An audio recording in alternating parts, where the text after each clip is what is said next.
Draw the flag's box.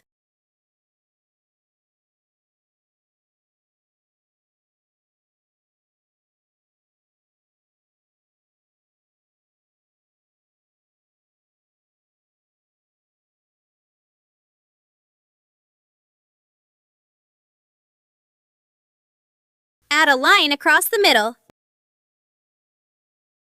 Draw a triangle from the side.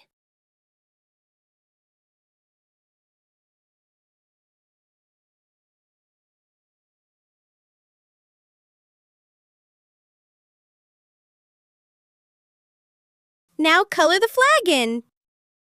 Now the next color. Last of all, write the name. CZECHREPUBLIC.